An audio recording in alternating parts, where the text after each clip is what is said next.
Olá, sou Wagner Lima da WTB. Com o Dia da Consciência Negra e Dia Nacional de Zumbi chegando agora no próximo dia 20 de novembro, dada a relevância do tema nos dias de hoje, nosso vídeo terá como tema o preconceito racial. O Dia da Consciência Negra não é para lembrar saudosamente quando os milhões de negros foram trazidos à força ao Brasil colônia, mas para refletirmos no que foi a vida deles aqui quando chegaram, para imaginar a dor e o sofrimento deles. Ainda é válido lembrar que o dia de Zumbi marca o dia de sua morte, de seu assassinato. Esse dia é para trazer reflexão de como os pretos foram inseridos na realidade da época e do que podemos e devemos mudar como sociedade hoje. O Brasil foi o último país da América a abolir a escravatura. A escravidão durou mais de 300 anos aqui no Brasil. Não seria ingenuidade acreditar que não haveria resquício algum de uma sociedade escravista? Os feitos escravos não mandaram seus currículos, não queriam vir trabalhar, eles não se voluntariaram. Eles simplesmente foram pegos, vendidos, transportados, amontoados, marcados como se não fossem ninguém, como uma mercadoria. Eles foram tirados de suas casas, de suas culturas, de suas famílias. Foram arrancados violentamente de suas terras natais, perdendo inclusive seus nomes. Ao chegarem em terra, mais violência, mais abuso, mais constrangimento só por serem pretos, só porque os brancos se achavam dignos de serem servidos. Quilombo, como o Quilombo dos Palmares, foram criados para serem refúgios e fortalezas contra a repressão dos senhores da coroa, dos bandeirantes.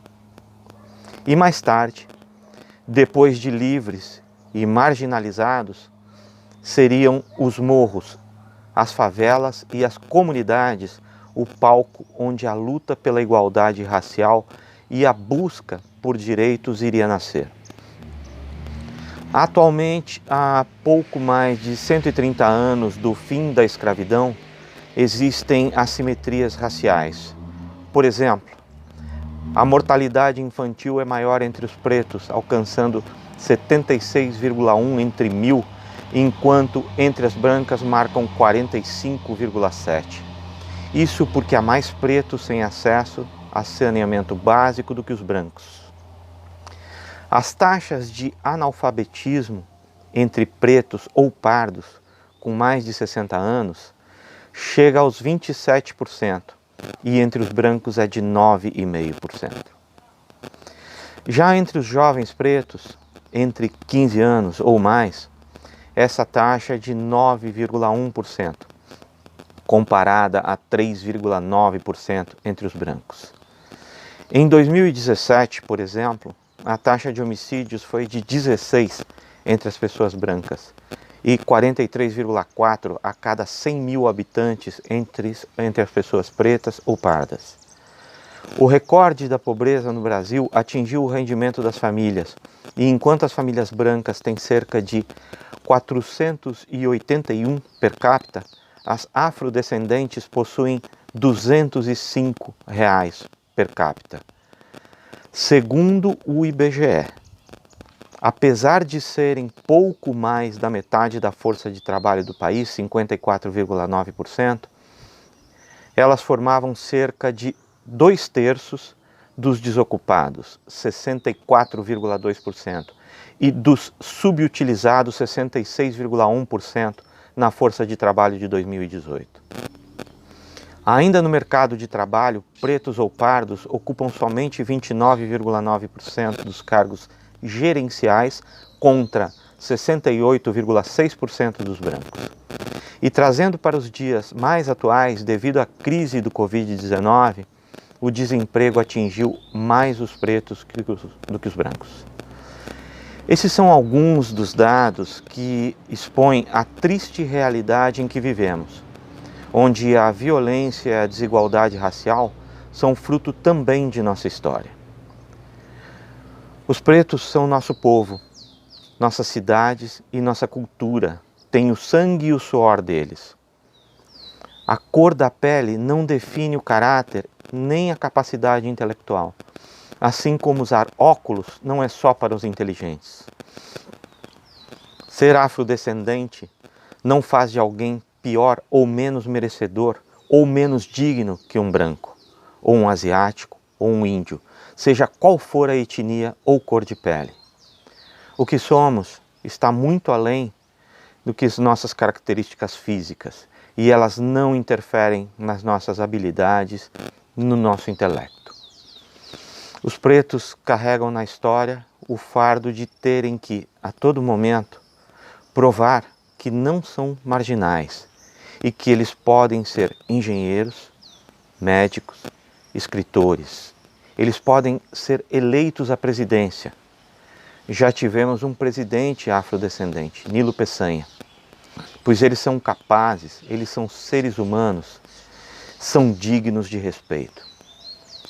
E não basta apenas falar desse tipo de tema.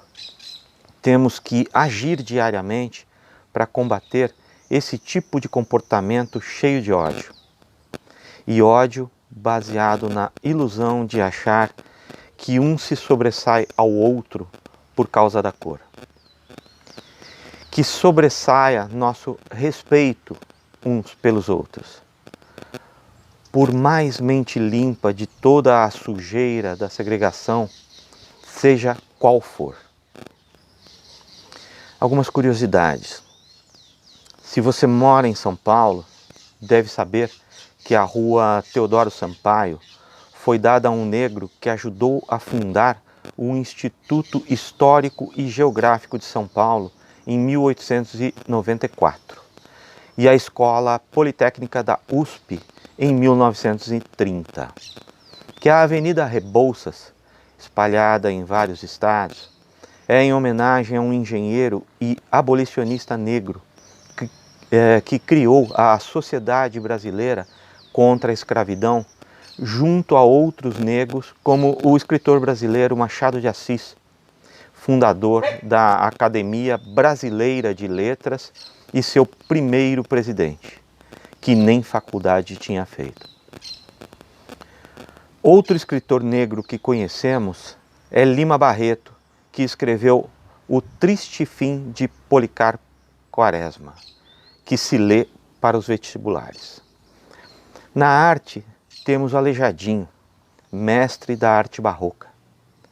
Cantores como Pixinguinha, considerado o fundador da MPB, sem nos esquecer de Zumbi e sua esposa, Dandara dos Palmares, que lutaram até o fim de suas vidas pela causa dos pretos.